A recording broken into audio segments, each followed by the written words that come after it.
মুখোমুখি হবে বাংলাদেশ ভুটান। জাতীয় স্টেডিয়াম থেকে সবশেষ পরিস্থিতি জানাতে আমাদের সাথে যুক্ত হচ্ছেন সহকর্মী ওয়াসিল হক পান্থ। পান্থ, আপনি দীর্ঘ সময় ধরে সেখানে আছেন এবং খেলা ঘিরে স্টেডিয়াম পাড়ায় দর্শক উন্মাদনা কেমন দেখছেন এবং সেরা একাদশ চূড়ান্ত হয়েছে কিনা জানাবেন।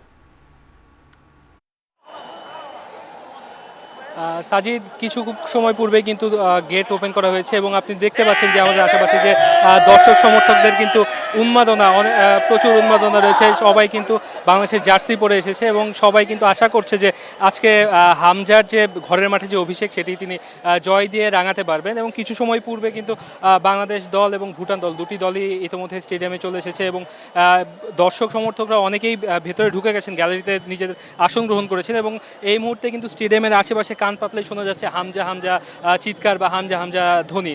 অ্যান্ড এখানে আসলে অনেক দিন পরে ফুটবল পারে এমন উন্মাদনা এবং যেহেতু এটি প্রায় 4.5 বছর পরে জাতীয় স্টেডিয়ামে খেলা ফিরছে, তো দর্শকদের মধ্যে আগ্রহের পরিমাণ এমনিতে কিছুটা বেশি। এবং আমরা ইতিমধ্যেই জেনেছি যে এই ম্যাচের যে টিকিট সেটি গতকাল পর্যন্ত কিন্তু বেশ কিছু টিকিট রয়ে গিয়েছিল, কিন্তু আজকে কিন্তু টিকিট সোল্ড আউট হয়ে গেছে। অর্থাৎ টিকিফাই থেকে যে বিপণন যে প্রতিষ্ঠান ছিল তারা কিন্তু আমাদেরকে জানিয়েছে যে ইতিমধ্যে টিকিট কিন্তু শেষ হয়ে গেছে এবং সব বয়সের মানুষের কিন্তু যথেষ্ট পরিমাণ উন্মাদনা রয়েছে খেলা নিয়ে। এবং অধিকাংশ মানুষকে আমরা দেখতে পেয়েছি যে বাংলাদেশের যে হোম জার্সি কিছুদিন আগে লঞ্চ করা হয়েছে, সাদা রঙের যে জার্সিটি সেটি পরেই তারা বাংলাদেশের পতাকা নিয়ে স্টেডিয়ামে প্রবেশ করছেন। এবং এই মুহূর্তে স্টেডিয়ামের আশেপাশে কিন্তু নিরাপত্তা ব্যবস্থার কথা যদি বলি, সেটি কিন্তু নিরাপত্তার চাদরে বেষ্টিত।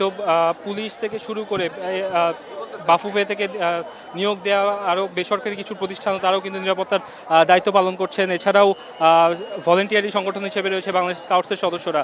এছাড়াও 77 জন টিকিফাই যে বিপণন যে প্রতিষ্ঠান রয়েছে তাদের 77 জন ভলেন্টিয়ার রয়েছে এখানে, যারা কিনা টিকিট চেক করছে এবং স্টেডিয়ামে প্রবেশের ক্ষেত্রে, গ্যালারিতে প্রবেশের ক্ষেত্রে দর্শকদের যেন কোনো সমস্যা না হয় সেগুলো সব লক্ষ্য রাখছে।